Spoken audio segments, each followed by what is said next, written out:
Hello, citizens of the world. We are anonymous.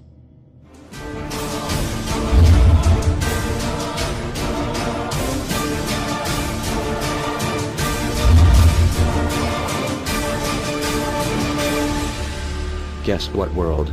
We are back. Everywhere you look, corruption. We continue to fight pointless wars over lies, and we are killing innocents and letting our children die in wars just to ensure the Federal Reserve can continue their petrodollar scandal. We are sitting idly by while these crooks continue to loan fake money out to us at interest, stealing our homes, and enslaving our children.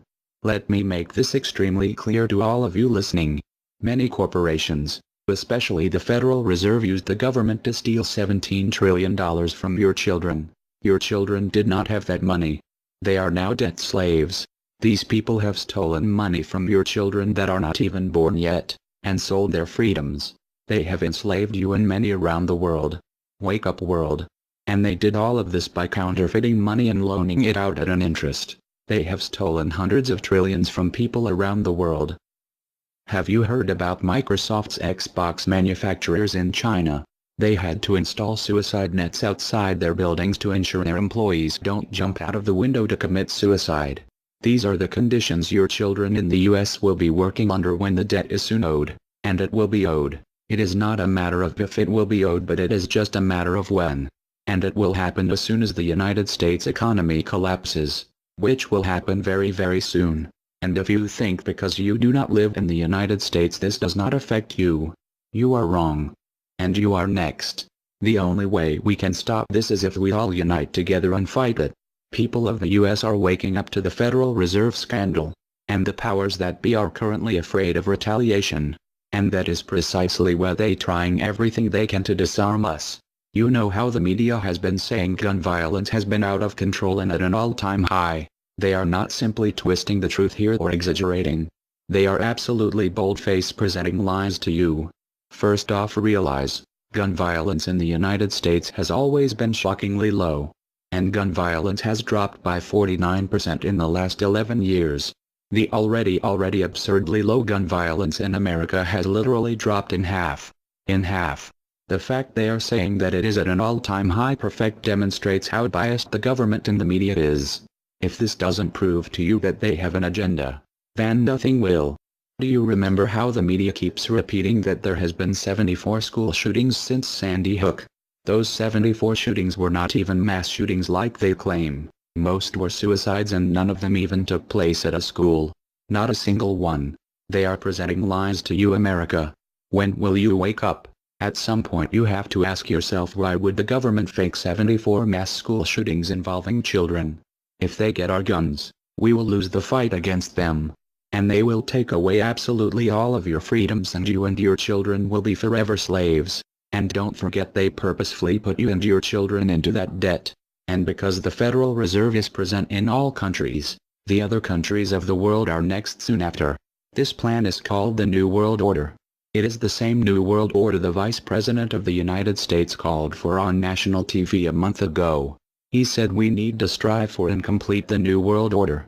This is also the same New World Order President George Bush and President Kennedy said is our country's lifetime goal. And the same New World Order George Bush said on national TV said will happen no matter what we do, and we cannot prevent it. This has all been a long-time plan. The Federal Reserve and their partners want complete control of humanity. We cannot let this happen. They want to rule over us, like kings and queens. And humanity will be forever lost to enslavement by a bunch of tyrants who have publicly admitted they want to kill off the majority of the population so the masses are easier to control. They are going to wipe your bloodline completely off of the earth. He'll tell you the order of things to happen. The enslavement will follow immediately after guns are taken away and you cannot fight back. If they cannot get the guns before the economic collapse, then they will wait until the economy collapses. When the economy collapses, people will be starving. There will be looters and shootings. The government will insist on taking guns away to help, and as soon as the guns are taken away, then we will fall into a complete dictatorship. Do not fall for it. Remember, They are the ones who caused the economic collapse to begin with. This is the same tactic used on Germans and it worked. So expect it. As soon as the economy collapsed and the masses were starving, the German government asked the people to give up their rights and they listened. And then eventually the government was throwing the naked masses into giant burning hot ovens for mass execution. Do not give up your rights. Do not give up your guns. Fight back, as they were the ones who caused the problem. Just so you know, the people who are behind this Federal Reserve scam and New World Order are the same ones who funded Hitler's campaign. Make no mistake, these people are as brutal as Hitler himself, even more brutal. In fact, now we are going to show you some.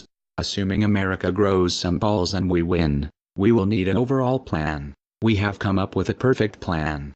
This plan offers extraordinary possibilities. It will make for the most beautiful and free world you can ever imagine. If we are successful, we can leave a much better for our children. A beautiful world. Watch every minute of the rest of the video. Do not skip a single bit of it, as it is all important. If this one video gets out to and can change the world, this is your opportunity to make a difference. Please share this video. What you want with it, get paid for the views. We don't care. Just get the message out there for the world to see. Now sit back and relax, enjoy the movie.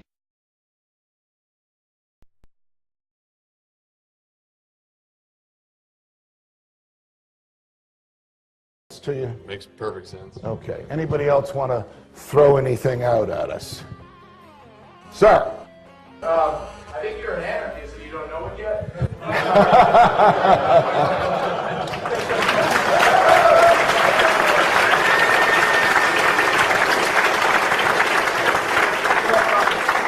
Do you hear me denying anything?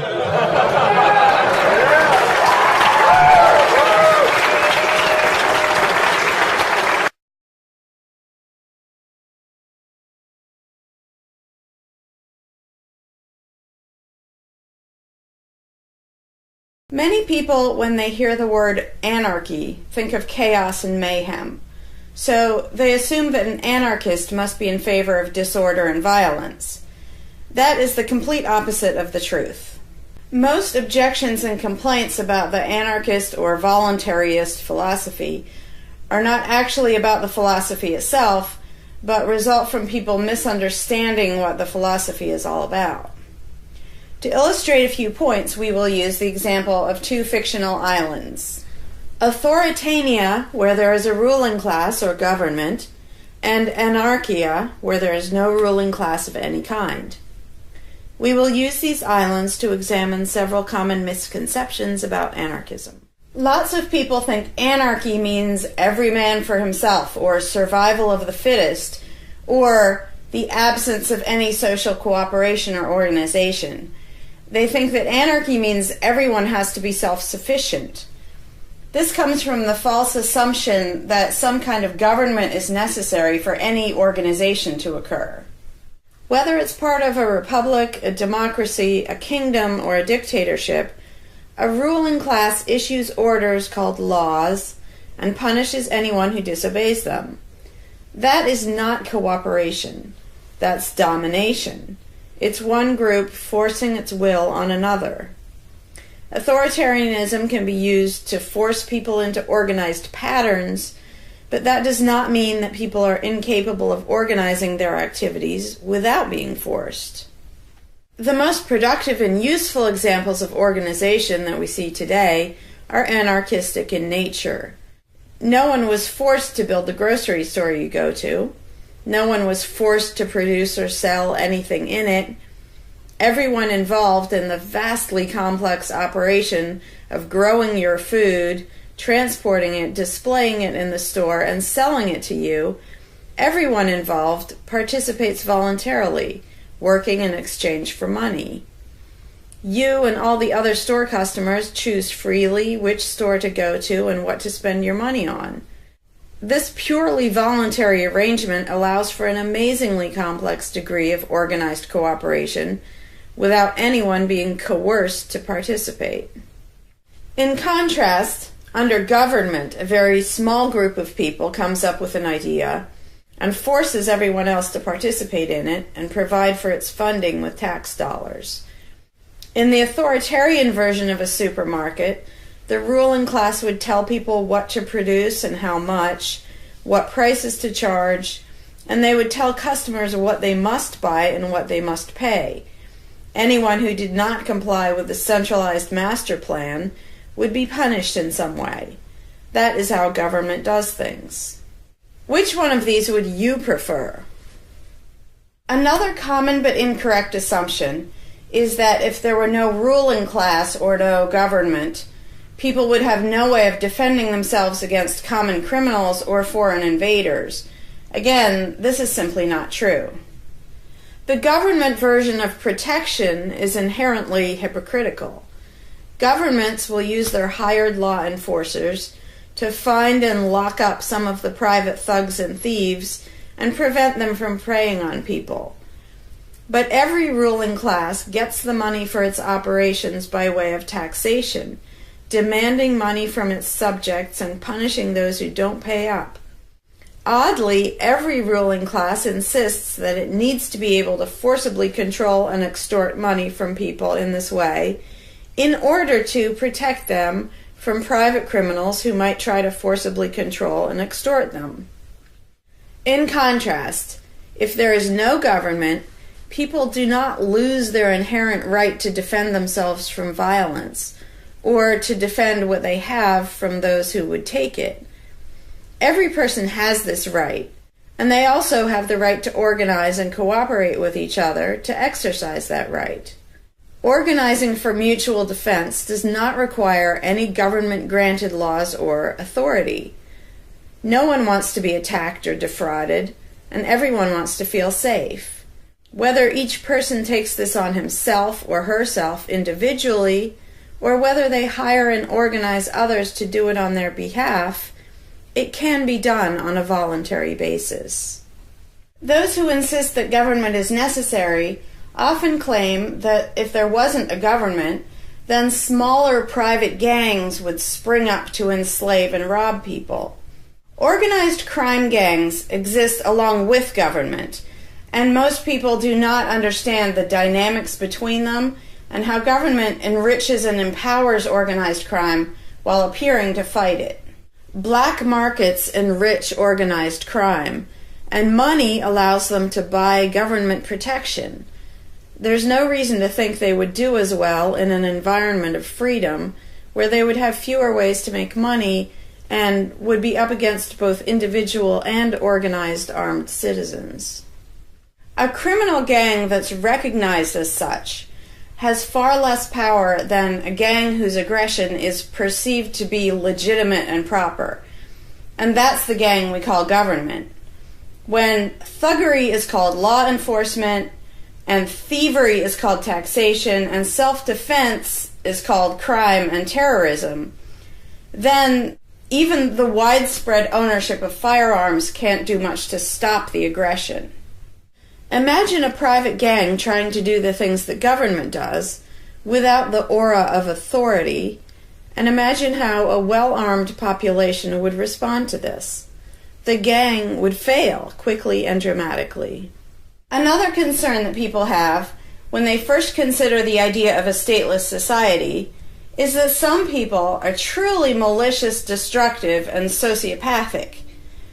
The concern is that these people would be free to do anything they wanted and no one would stop them. But this concern is again based on a basic misunderstanding of human nature. Wherever we have a government ruling class, we still have freelance thieves and thugs who are not deterred by the laws of the politicians. In some instances, they're stopped by force by the police, or they decide not to commit a crime for fear of what the police might do to them.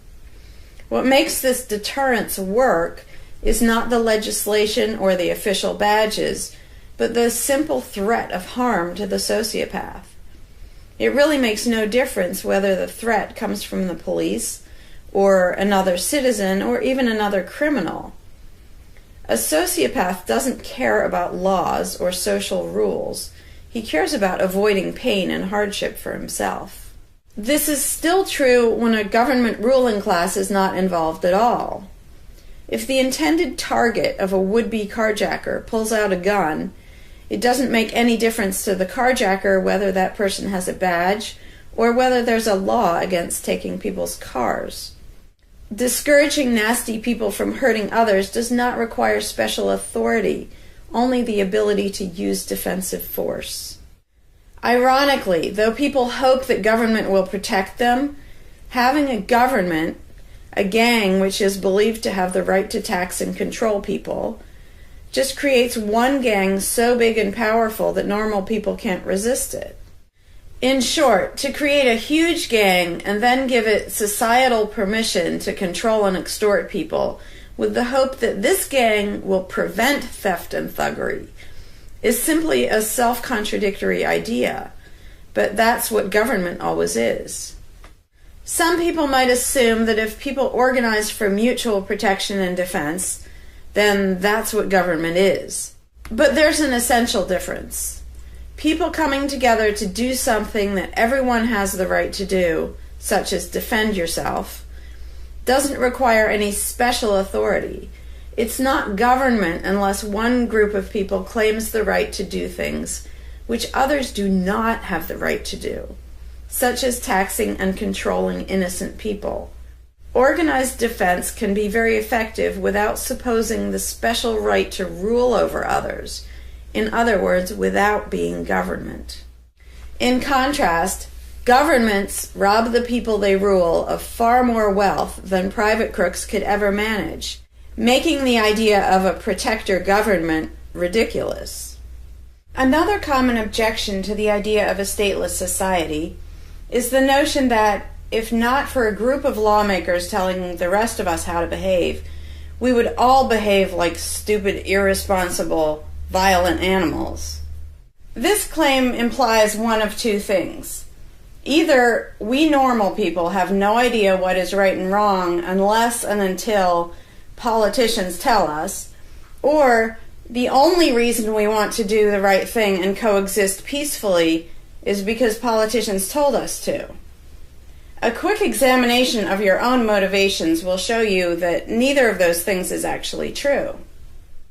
It's particularly odd to make this argument in a society where politicians are voted into power.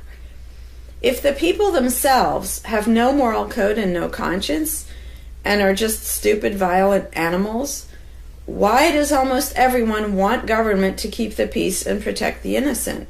Would a population of vicious, heartless, evil people try to elect good people to keep the evil people in line? Obviously not. The goodness and the desire for order and peace comes from us, not from the lawmakers we vote into office. The same holds true of everything that government does. If people are so short-sighted and selfish that they can't be trusted to voluntarily organize and raise money for whatever they deem important, then how can those same people be trusted to decide who should be in power? The implication is that the average person can't be trusted to run his own life, but can be trusted to choose someone to run other people's lives. Government is really not a civilizing influence. It's actually an uncivilizing influence. People who would never personally rob their neighbors constantly use the government to do it for them by way of taxation. People who would never dream of trying to control minute details of their neighbors' lives think it's just fine to vote for politicians to do it instead. Government gives everyone the opportunity and encouragement to rob and control other people without risk. So government, rather than serving as a check against the imperfections of our nature, instead drastically amplifies our greed, irresponsibility, and malice towards other human beings by giving us a legally acceptable and risk-free way to interfere with the lives and choices of our fellow men and women. Government brings out the criminal and busybody in everyone. In contrast, in the absence of a ruling class, people would lose their ability to ask lawmakers to interfere with their neighbors' lives. And we would not have law enforcers who could avoid responsibility for evil deeds by claiming that they were just following orders. Throughout history, far more theft, assault, oppression, and even murder has been committed by those acting on behalf of a supposed authority than by anybody else. Even basically good people, when they believe in government, will condone things or do things which they know would be wrong if they did them on their own. Most people know that theft and assault are bad, but they imagine that controlling their neighbors and forcing them to spend their money on things they don't want is perfectly moral and legitimate when it's done by way of the political process. Wrong becomes right when it's called taxation, legislation, regulation, and war. Anarchists know better. They know that human society will never be perfect, but it would be a whole lot better if evil deeds were committed only by genuinely nasty sociopathic people rather than being committed wholesale by basically good people who think that violent aggression is okay when it's called law enforcement. The fundamental principle of voluntarism is very simple. It's wrong to initiate violence against any other person, regardless of badges, laws, or alleged authority. The only time the use of force is justified is to defend against aggression. Almost everyone understands this on a personal level, but they've been taught that this basic rule of social living does not apply in the game of politics and government. Most people already know how to get along with others, and most people want a peaceful and just society. Our morality doesn't come from politicians making laws. Our ability to organize and cooperate doesn't come from the ruling class. When people escape the belief in government, they don't suddenly turn into violent animals. Our inherent right to defend ourselves and our ability to defend ourselves is not served by government. In fact, it's threatened by government more than by anything else. Ruling classes do not produce peaceful coexistence, but rather perpetual conflict and violence. Our belief in government authority takes our compassion, virtue, and good intentions and turns them into power for people who crave power and riches. Of course, the people who benefit most from the political racket will put a good spin on the system and do their best to convince people that it's a social necessity. But ask yourself this: have the thousands of laws, regulations, and taxes imposed on you by politicians made you a better person? Have they made you more productive or more caring? Is the world better off with the politicians taking your money and telling you how to live your life? Or do you think it might have been better off if you'd been allowed to spend your own money and make your own decisions? Is society really best served by a small class of people forcefully imposing a centralized master plan on everyone else? Can the orders and threats of a ruling class make the world what it should be? Or would society be better served by human freedom and respect for individual rights, by voluntary cooperation and peaceful organization? If this second option sounds better to you, maybe you should learn more about anarchism. Some people dismiss anarchism as a utopian idea that would only work if everyone were generous and compassionate. Obviously, everyone is not generous and compassionate all the time. But these people need to look at the other side of the coin. If people are too stupid, greedy, and malicious to be free, aren't they too stupid, greedy, and malicious to be trusted with power over others? Whether people are inherently good, bad, or some of each, giving a person power over others is not going to make that person better. In fact, power has historically been known to corrupt people and make them worse, whereas the discipline imposed by the equal freedom of everyone else brings out the best in human nature.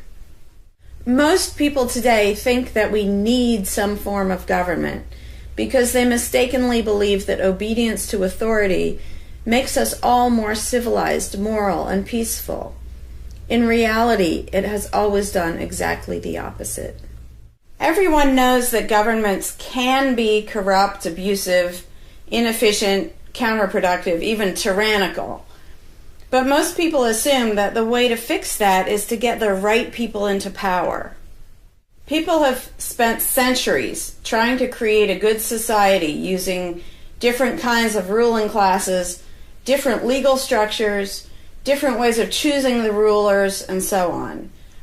But every governmental construction has resulted in freedom and riches for some, and oppression, violence, and poverty for others.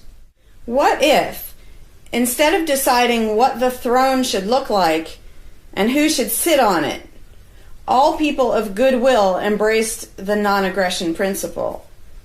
What if, instead of looking to a ruling class to impose our values on society, we embraced the concept of self-ownership? These principles are simple and easy, to the point of being self-evident, but they're diametrically opposed to the authoritarian principles that most of us have been indoctrinated with. Anarchism does not mean chaos and violence, or every man for himself. Having no government does not mean having no morality, no organization, and no cooperation. Simply put, anarchism does mean that no one is your master and no one is your slave. And that's all it means. Howdy, Larkin Rose here. I'm feeling slightly less than entirely patient and polite today, so if this video gets slightly caustic, too bad. This video is for all the people who are constantly saying, well, if not for government, we couldn't have roads, or we couldn't have police, or nobody would care for the poor, or we wouldn't be protected, whether it's from local thugs or from foreign invaders. We wouldn't have this, we wouldn't have that. So thank goodness we have government and taxes, because we wouldn't have any of those things. And the first way I'd respond to that is by pointing out the assumptions that underlie that complaint, that argument. Basically what people are saying, because let's be clear about what the terms mean, government is the people who boss everybody else around. And taxes are those people demanding money from us. So they basically tell us, hand over a whole bunch of money and we'll decide how to take care of you. We'll decide how to spend your money. If we don't like it, too bad, we don't really have a choice. Like, well, you can vote in a few years and maybe something will change, even though it totally won't. So that's what people are saying. Basically, if we didn't have a ruling class stealing our money and then supposedly spending it to protect us, how could we possibly have roads or anybody to protect us? The implication is that in this country, for example, 300 million people would just sit around thinking, oh, we can't do it. Without politicians and tax collectors, we can't have a road, we can't protect each other, and we can't... And it rests on this bizarre assumption that things that almost everybody wants, they wouldn't do anything to make happen unless there were politicians forcing us to give them money so they can make it happen. And so an example I like to use is, let's apply the same argument to food, because food is pretty darn important. I think everybody can agree. Let's apply the same argument that statists use about the roads or caring for the poor or protection or anything like that. The argument would go like this. Now, in the context of food, listen how idiotic this is. If we don't have government demanding money from all of us under the threat of caging us, and that's what taxation is, here's the money you have to give us, here's the nasty things we do to you if you don't. If that didn't happen so that they could build a big food production and distribution system and feed us, well, we'd all starve. We'd all just sit around saying, gosh, I wish we had food, but, you know, no politicians and tax collectors. We're just going to sit around and starve to death. Now, in this country, nobody would believe something that stupid, because all you have to do is go to a supermarket and see a perfect example of really efficient, organized cooperation that nobody is forced to do. There is no, you know, if you're going to make the argument that people make about roads and protection and all that, you'd say, well, nobody is forced to make any food for anybody in this country. How do you know everyone's just going to say, well, it's not my job, and we'll all starve to death? There's no guarantee. There's no master plan guaranteeing that we'll all have food. So obviously we're all going to starve if we don't have an authoritarian government stealing our money and then making food and giving it to us. Because golly gee, we couldn't possibly do it voluntarily ourselves. Again, in this country, nobody makes that argument because they see it happening voluntarily. Nobody involved is forced to do that. Nobody is forced to make you a single bite of food. There is no guarantee at all from anybody. And yet, Americans are, by and large, hugely overweight. Obviously, we don't have a lack of food. We might have a lack of healthy food. But obviously, we see that example, oh, we can handle that. You know, voluntarily, mutual cooperation, that's fine for food, but for some reason, it's not okay, and we can't even fathom the idea of the exact same thing handling roads, or handling protecting us, or other things that almost everybody wants. So there's, in the question is this bizarre assumption that everybody will sit around really, really, really wanting something, but because there aren't politicians bossing us around and stealing our money, well, how could we possibly do it? And one of the most common things is, who will build the roads? Which is amazingly stupid to me. Just amazingly stupid. I have here in my pocket a little tiny thing. With this little tiny thing, I can be most places in this country and call people all over the world. And I own it myself. I'm not anywhere near rich these days, but I own one. Almost everybody I know has one of these. A little thing that can fit in your pocket, and just on a whim, you can open it and talk to somebody who's on the other side of the planet. And there was no coercion. Nobody forced anybody to make one of these. This is the result of voluntary cooperation. And that's it. Free trade. Organization, yeah, good. Cooperation, yeah, good. Coercion, which is what government is, and taxation, which is theft, didn't need that to do this. So what these people are telling me, oh, we wouldn't have roads if we didn't have government, is that somehow free individuals, relatively free, interacting voluntarily can make it so I can talk to almost anybody in the world on a little thing that fits in my pocket on a budget that is not a very good budget at the moment, but I still have one of these. That freedom, not authoritarianism, can supply me with this, but freedom cannot achieve a flat place. Because that's what a road is. It's a flat place. From here to there, because we have these machines that take us from here to there. By the way, we don't have those machines because of government. We have those machines because of free enterprise and voluntary interaction and cooperation. The idea that freedom can make a car but can't make a flat place is just idiotic. You really think we can't make a flat place? And so I ask people, and they say, well, who will build roads? Are you really telling me that you really and truly think that if government fell off the face of the earth, 300 million people in this country, 7 billion if you want to include the whole planet, would sit around in their houses thinking, golly, I wish I could go visit Fred, but I can't because there's not a flat thing from me to him, and I don't know how to do it. And the other 300 million or 7 billion people, we can't possibly do it because there aren't any politicians and tax collectors. If they were here, we could do it. If they were here to boss us around and steal our money and really inefficiently build a flat place, then we'd be set. Then I'd be comfortable and I could be confident that I could get places. I could visit Fred, I could go shopping, but now we're all going to sit in our houses wishing we could go to the corner store, but we can't because, golly, how could we possibly make a flat place from here to there? We can make these, where you can talk to anybody in the world. We can make machines that you drive around in, but no, we couldn't possibly make a flat place. And when people say, well, who will build the roads? The first answer is the same damn people who do it now. Politicians and tax collectors don't build the friggin' roads. Have you ever seen one out there? No, you haven't. They steal our money, waste most of it, do all their corrupt games, and then they pay other people. Here's an idea. How about if we pay those other people who actually build the stinking road? And the fact that that doesn't occur to people is a great indication of how well indoctrinated people are by the rulers who will perpetually tell us, you can't organize anything, you can't achieve anything, you can't do anything unless we are here to force it on you. And it's, again, there are a zillion examples, whether it's caring for the poor or protection or roads, obviously. where most of the population will say, I'm really concerned that poor people won't be taken care of, which means most of the population wants people in need to be taken care of. And if we didn't have politicians stealing our money, how would it happen? Here's an idea. Take some money out of your pocket and give it to one of the people that you think needs help. Why would you not comprehend that, but you would comprehend some guy 1,000 miles away passing a law to send an armed thug to take your money, to waste 90% of it, and then give a little bit to somebody who may just be defrauding the system or may actually need it?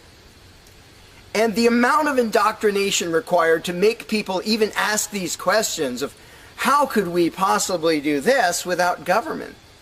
What do you think government adds to the equation? It doesn't add any resources. It doesn't create anything.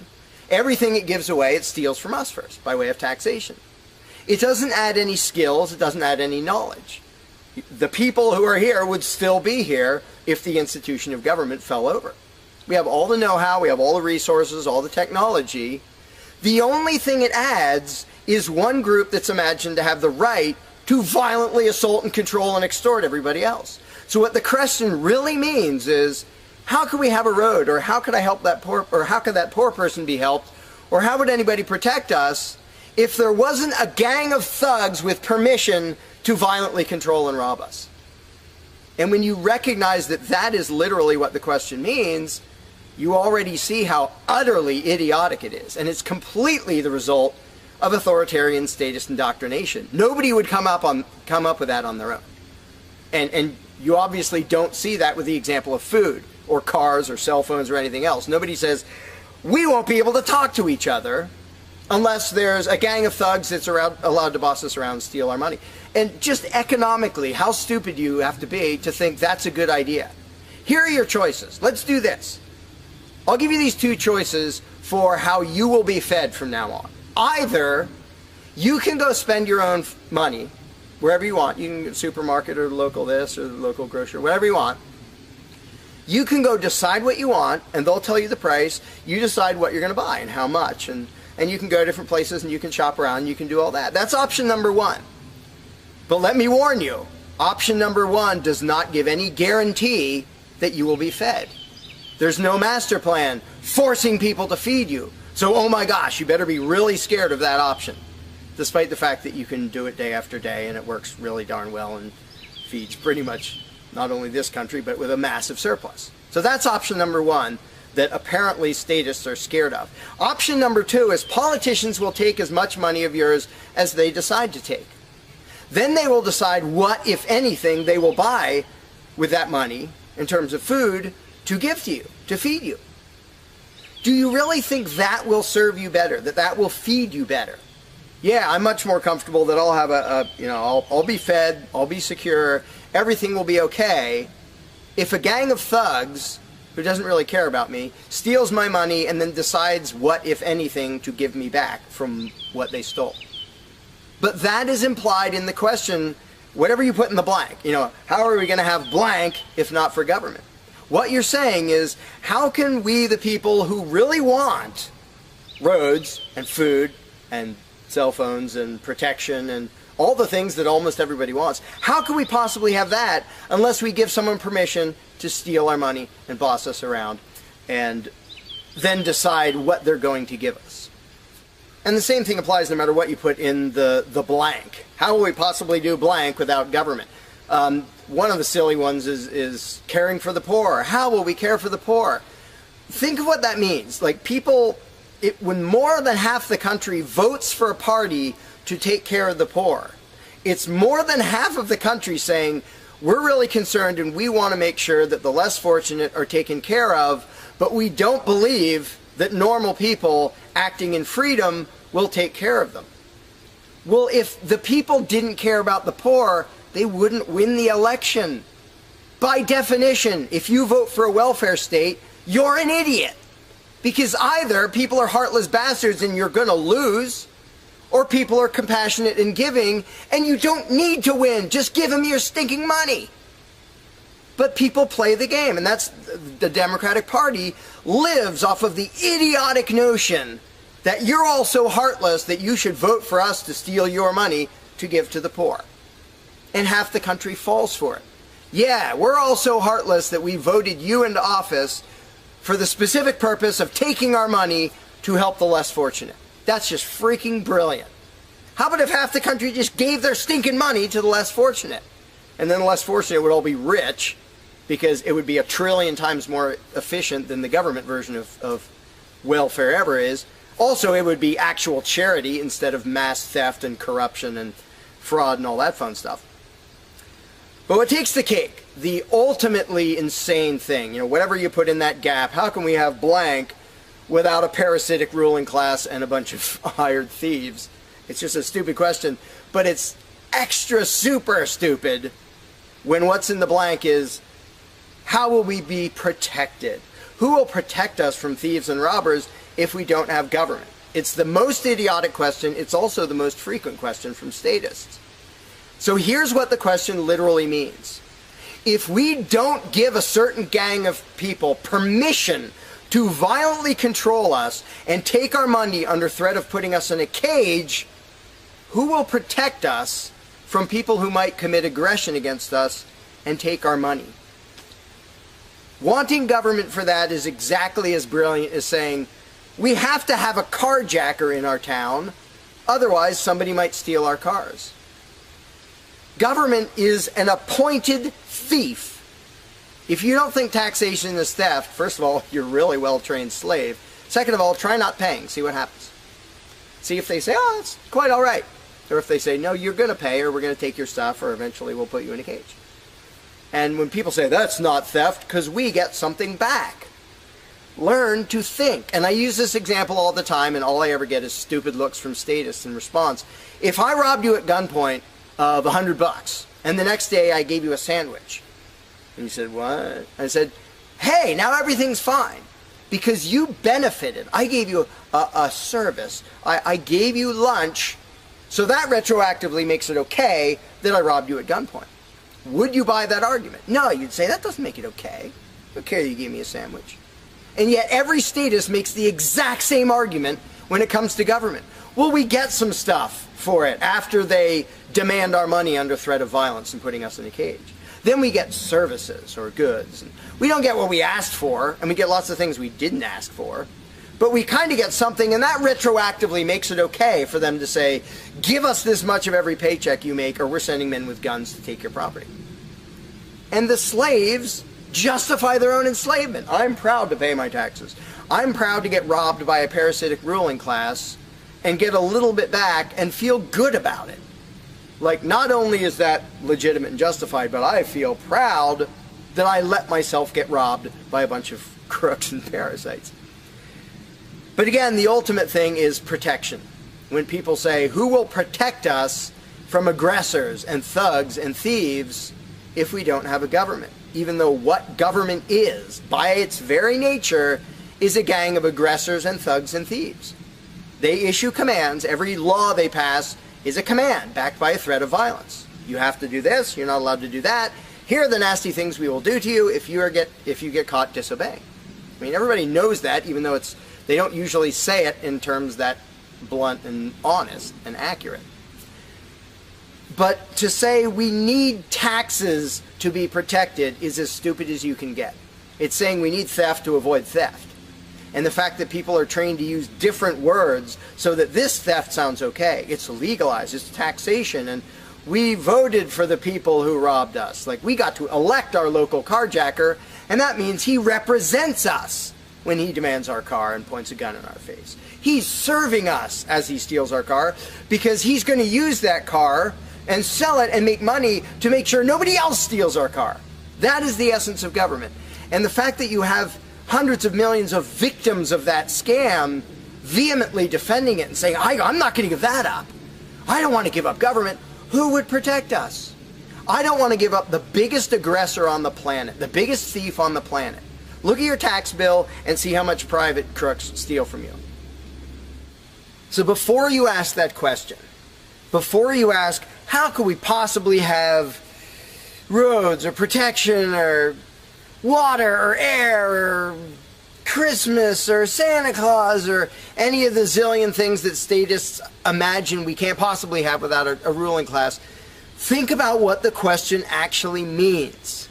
Because when you get to the point where you understand the implications of your own question, asking how can we possibly have this without a parasitic gang of thugs robbing us, when you actually understand what you're really asking, you won't ask the question because you will realize it's completely freaking idiotic.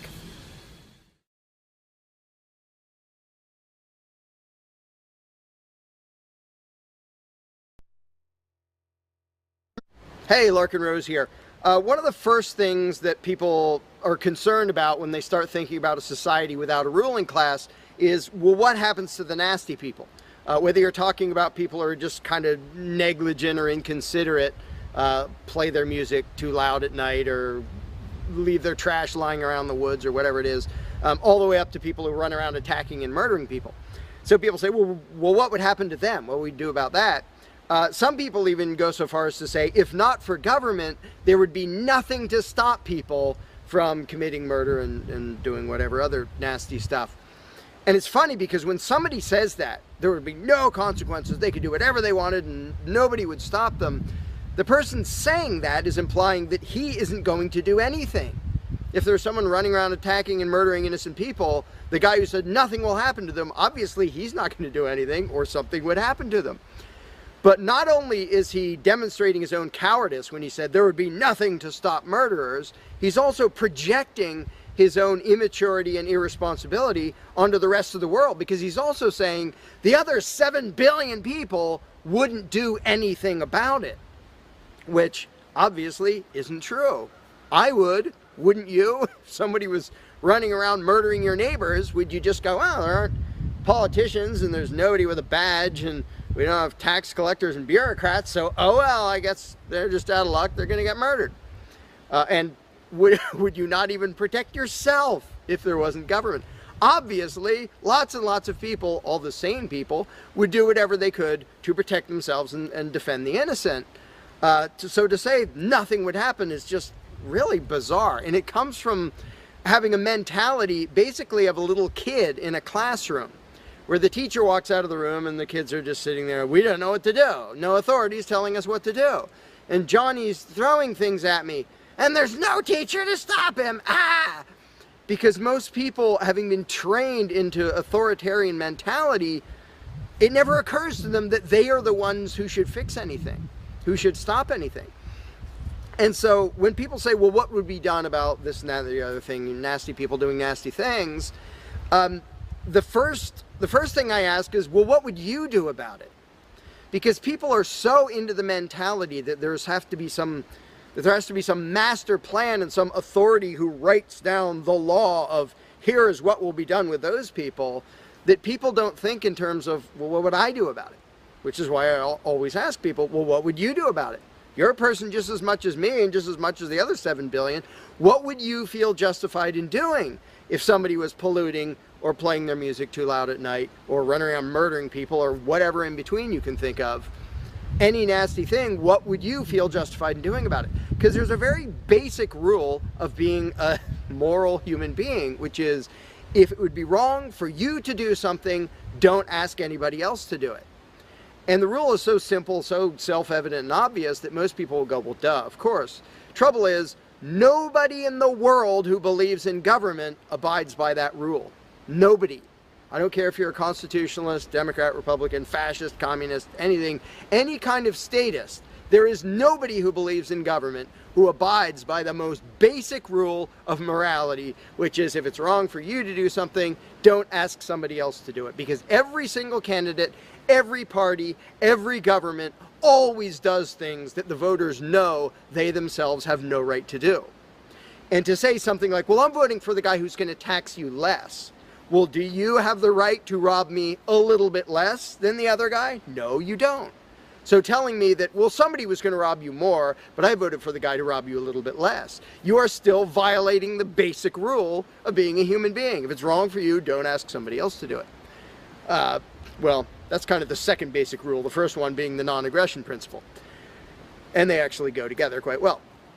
But when people are in the mindset that there's going to be some major centralized plan to deal with whatever, polluters or people who play their music too loud or murderers or whatever else, they have to get out of that mindset. They have to start to think that maybe they are among the people who have to do something about it. So instead of saying, what will be done about such and such, well, what will you do about it? What should I do about it? And this doesn't magically make all the problems go away, but the actual practical challenge of dealing with most disputes is trivial compared to the challenge of getting people to think like responsible adults, where they start to think, well, maybe it's up to me. And a while back I did little events called Escaping the Myth, and one of the little mental exercises I did with these little groups of people is, imagine we're on an island and we're it. There's no government, there's no authority, there's nobody with a badge, and one of us is running around stealing stuff from other people. He's not killing anybody, but he's stealing stuff. What are we going to do about it? We normal people. There's not a legislature, there's not 911 to call, there's nobody with a badge, it's just people. And so with that specific example, I would ask people, so what do we do? And just off the top of their heads, everybody comes up with solutions that are way better than what government ever does. First of all, every government solution is, all right, step one, I get to rob everybody. That's the government solution. Well, we're going to tax everybody so we have the resources to stop that other robber. Well, in the island scenario, nobody is stupid enough or insane enough to start with that, to say, well, let's see, so somebody's stealing our stuff. Okay, first, I get to rob all of you so that I have the resources to protect you from him. Nobody is that insane. Everybody is insane enough to believe that who believes in government. And I did for many years. I was stupid enough to actually think that it was rational and moral to advocate mass extortion in order to protect people. And that's just stupid. So I just believed something insanely stupid for a very long time. Most of the world still believes that.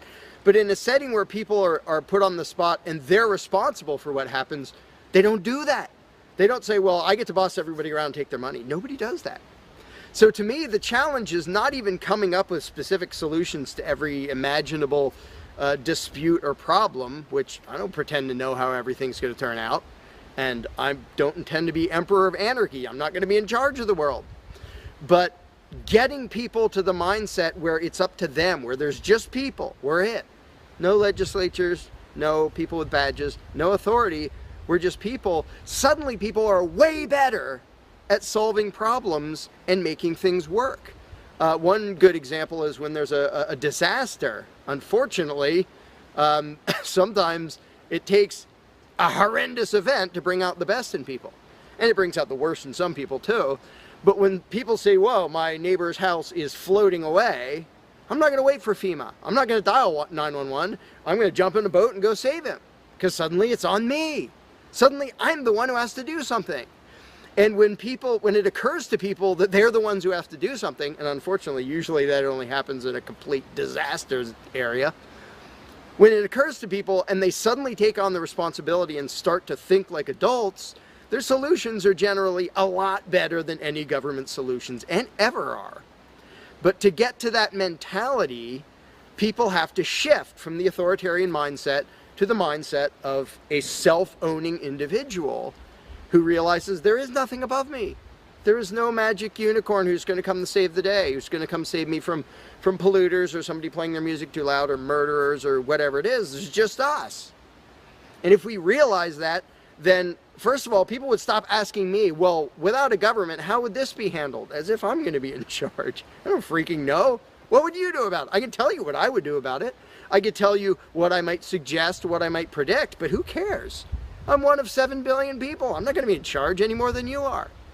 So it's really a mental exercise that people have to think over in their own heads with their own moral codes instead of waiting for some outside answer. And it's why I don't usually get into those discussions of, well, here's my plan for how to deal with this and that and the other thing, because my plan doesn't matter.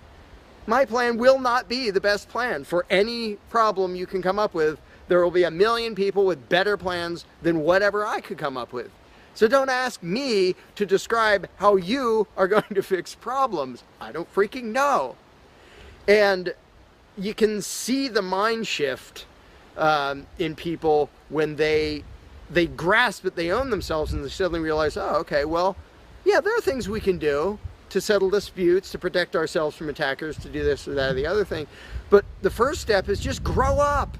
Stop thinking it's somebody else's business to make the world work. Well, how will the poor be cared for? I don't know. What are you going to do? Well, how will we be protected from this? I don't know. What are you going to do about it?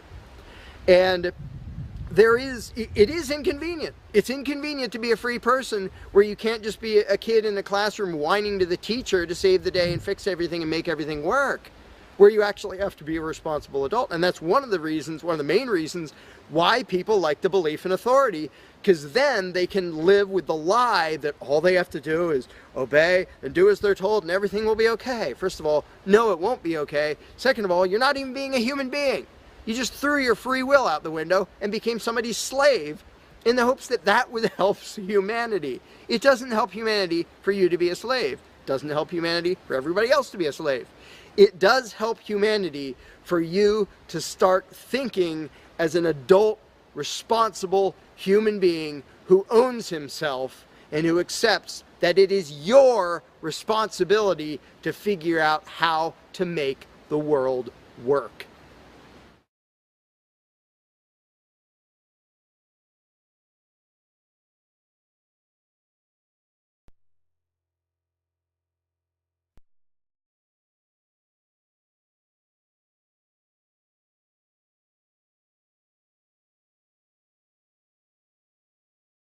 You cannot begin to imagine in how many ways the world is the opposite of what you have been taught to believe.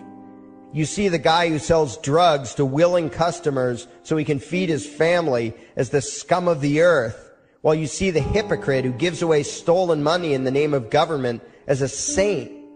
You see the guy who tries to avoid being robbed by the federal thugs as a crook and a tax cheat, but see as virtuous the politician who gives away the same stolen loot to people to whom it does not belong. You see the cop as a good guy when he drags a man away from his friends and family and throws him in prison for 10 years for smoking a leaf. And you see anyone who defends himself from such barbaric fascism as the lowest form of life, a cop killer. In reality, most drug dealers are more virtuous than any government social worker, and prostitutes have far less to be ashamed of than political whores, because they trade only with what is rightfully theirs, and only with those who want to trade with them. The upstanding, church-going, law-abiding, tax-paying citizen who votes Democrat or Republican is far more despicable and a bigger threat to humanity than the most promiscuous, lazy, drug-snorting hippie. Why? Because the hippie is willing to let others be free, and the voter is not. The damage done to society by bad habits and loose morality is nothing compared to the damage done to society by the self-righteous violence committed in the name of the state. You imagine yourselves to be charitable and tolerant when you are nothing of the sort. Even the Nazis had table manners and proper etiquette when they weren't killing people. You think you're good people because you say please and thank you? You think sitting in that big building on Sunday makes you noble and righteous? The difference between you and a common thief is that the thief has the honesty to commit the crime himself, while you whine for government to do your stealing for you. The difference between you and the street thug is that the thug is open about the violence he commits, while you let others forcibly control your neighbors on your behalf. You advocate theft, harassment, assault, and even murder, but accept no responsibility for doing so. You old folks want the government to steal from your kids so you can get your monthly check. You parents want all your neighbors to be robbed to pay for your kids' schooling. You all vote for whichever crook promises to steal money from other people to pay for what you want. You demand that those people who engage in behaviors you don't approve of be dragged off and locked up, but feel no guilt for the countless lives your whims have destroyed. You even call the government thugs your representatives, and yet you never take responsibility for the evil they commit. You proudly support the troops as they kill whomever the liars in D.C. tell them to kill, and you feel good about it. You call yourselves Christians or Jews or claim to follow some other religion, but the truth is what you call your religion is empty window dressing. What you truly worship, the God you really bow to, what you really believe in is the state. Thou shalt not steal, thou shalt not murder, unless you can do it by way of government. Then it's just fine, isn't it? If you call it taxation and war, it stops being a sin, right? After all, it was only your God that said you shouldn't steal and murder, but the state said it was okay. It's pretty obvious which one outranks the other in your minds. Despite all the churches, synagogues, and mosques we see around us, this nation has one God and only one God, and that God is called government. Jesus taught nonviolence and told you to love your neighbor, but the state encourages you to vote for people who will use the violence of government to butt into every aspect of everyone else's life. Which do you believe? To those about to stone a woman who had committed adultery, Jesus said, "Let him who is without sin cast the first stone."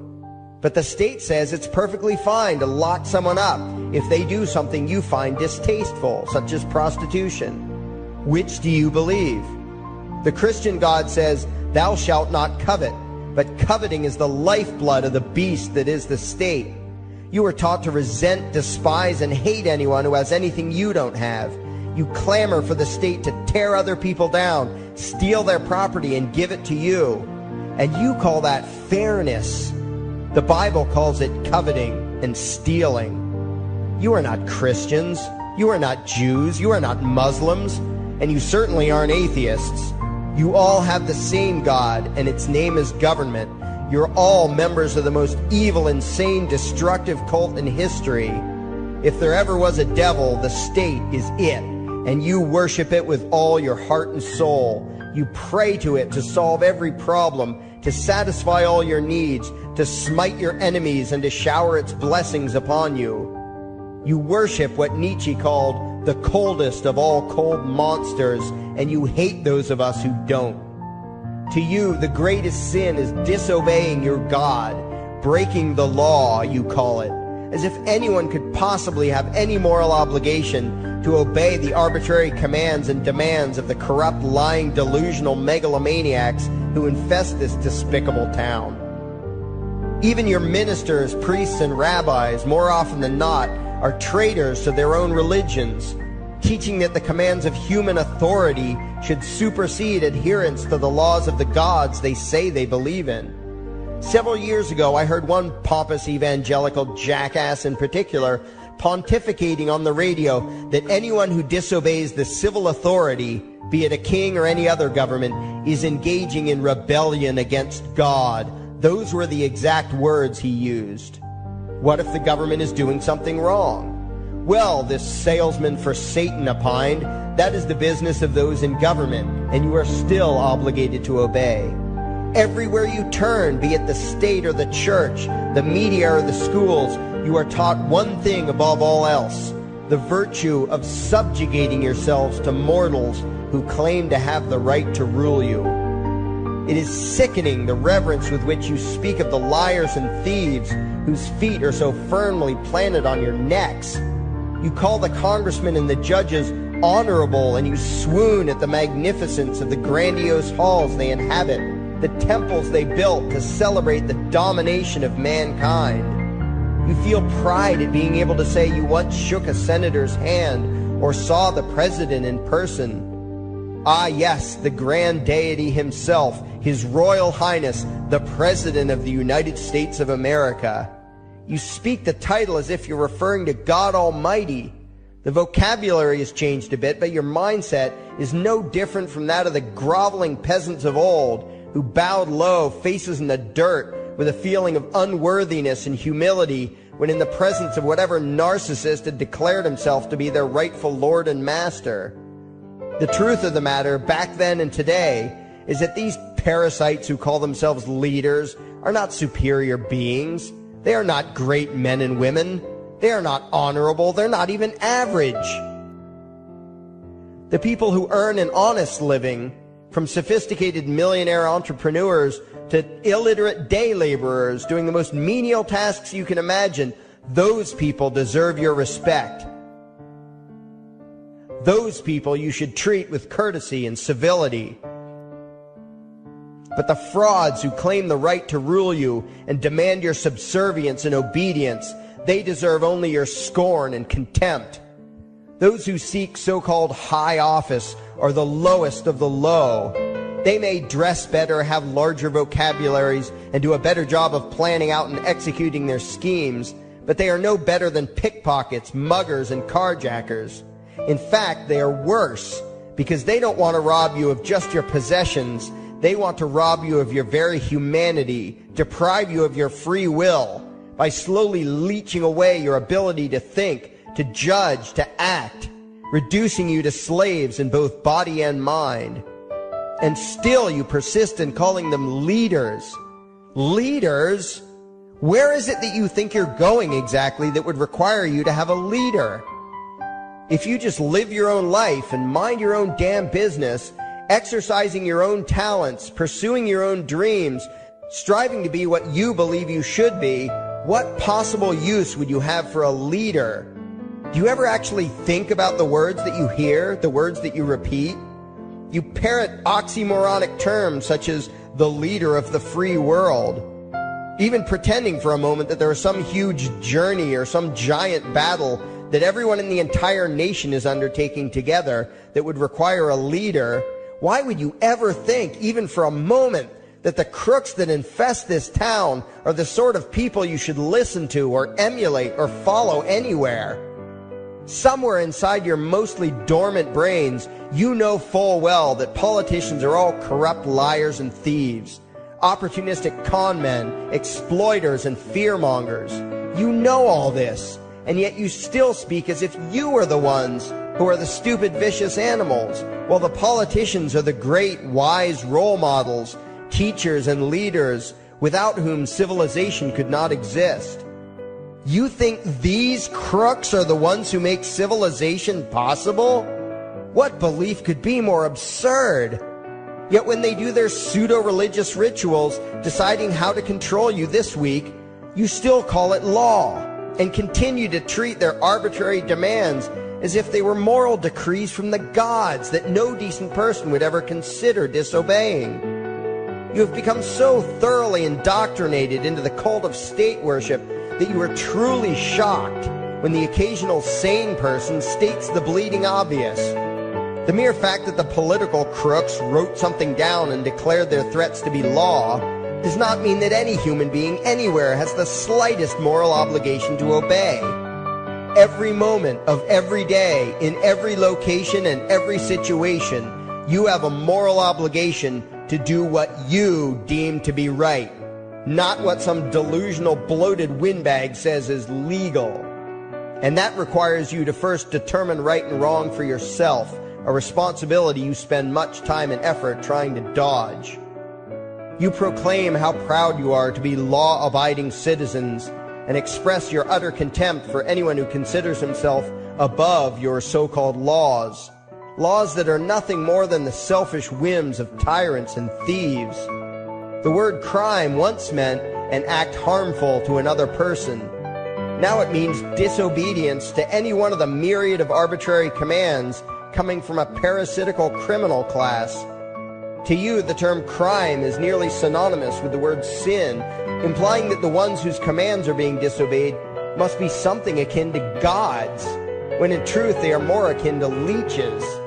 The very phrase, taking the law into your own hands, perfectly expresses what a sacrilege it is in your eyes for a mere human being to take upon himself the responsibility to judge right from wrong and to act accordingly, instead of doing what you do, unthinkingly obeying whatever capricious commands this cesspool of maggots spews forth.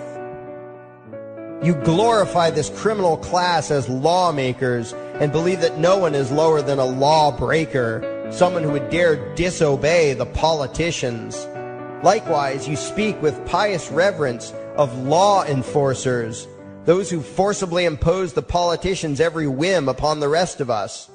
When the state uses violence, you imagine it to be inherently righteous and just, and if anyone resists, they are, in your eyes, contemptible lowlifes, lawless terrorist criminals. Like the lawless terrorist criminals who helped slaves escape the plantations. Like the lawless terrorist criminals who helped Jews escape the killing machine of the Third Reich. Like the lawless terrorist criminals who were crushed to death under the tanks of the Red Chinese government in Tiananmen Square. Like all the lawless terrorist criminals in history who had the courage to disobey the never-ending stream of tyrants and oppressors who have called their violence authority and law. And that includes the lawless terrorist criminals who founded this country. Everything you think you know is upside down, backwards, and inside out. But what has to take the cake, the height of your insanity, is the fact that you view as violent terrorists the only people on the planet who oppose the initiation of violence against their fellow men. Anarchists, voluntarists, and libertarians. We use violence only to defend ourselves against someone who initiates violence against us. We use it for nothing else. Meanwhile, your belief system is completely schizophrenic and self-contradictory. On the one hand, you teach the young slaves that violence is never the answer. Yet out of the other side of your mouths, you advocate that everyone and everything, everywhere and at all times be controlled, monitored, taxed, and regulated through the force of government. In short, you are teaching your children that the masters may use violence whenever they please, but the slave should never resist. You indoctrinate your children into a life of unthinking, helpless subservience. You are putting the chains around their little necks and fastening the locks tight. And worst of all, you feel good about it. Out of one side of your mouths, you condemn the evils of fascism and socialism and lament the injustices of the regimes of Hitler, Stalin, and Mao. While out of the other side of your mouths, you preach exactly what they did.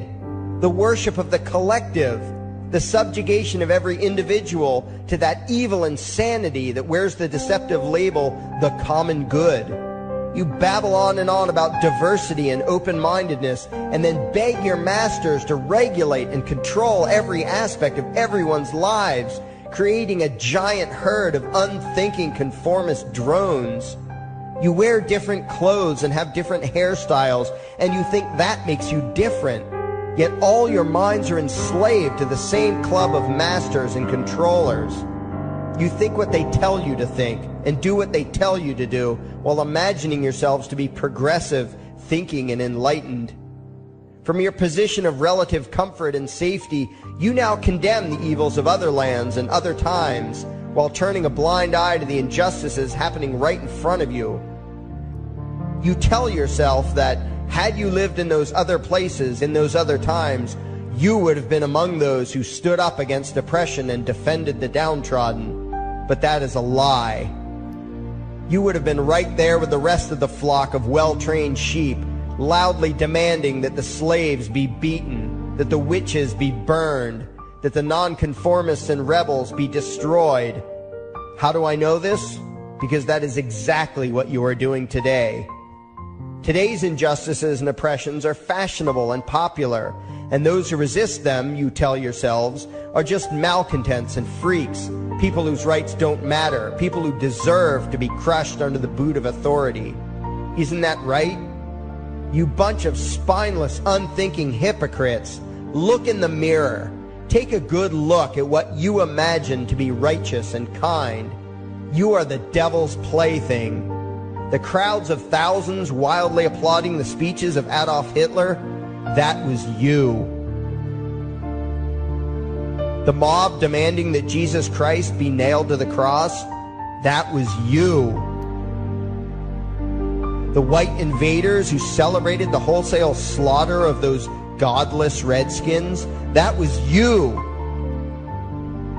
The throngs filling the Colosseum, applauding as the Christians were fed to the lions, that was you.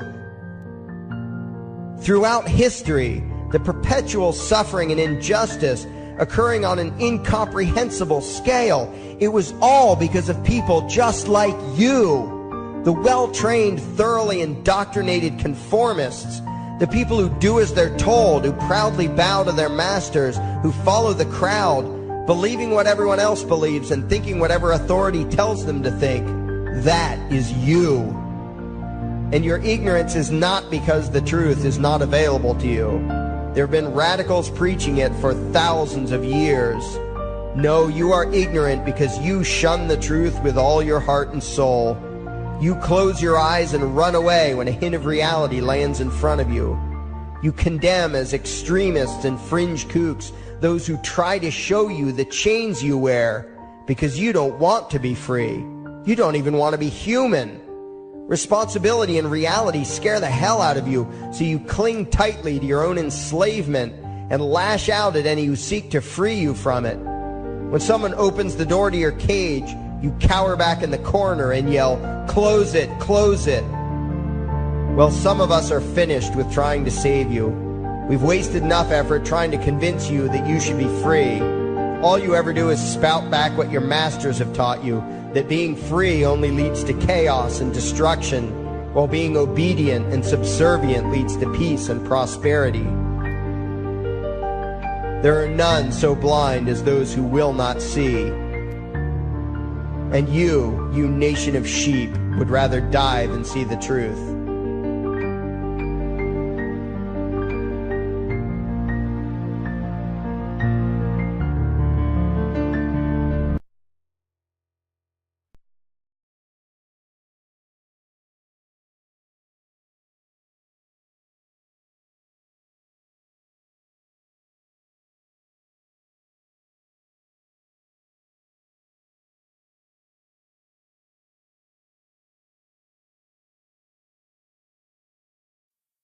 There is something I need you to do. Favorite, like and share this video. Now that you have done that, go to your browser add-ons, download YouTube Video Downloader, come back to this video and save the video to your computer and upload it to your YouTube channel. Use a different title than the one used for this video. We now have a new YouTube channel. It is called Anarchy World. It's all one word. Subscribe to us. And the videos used in this video were by Larkin Rose, also one word. Look for his channel and subscribe to him as well. Thank you. And by the way, these are the people responsible.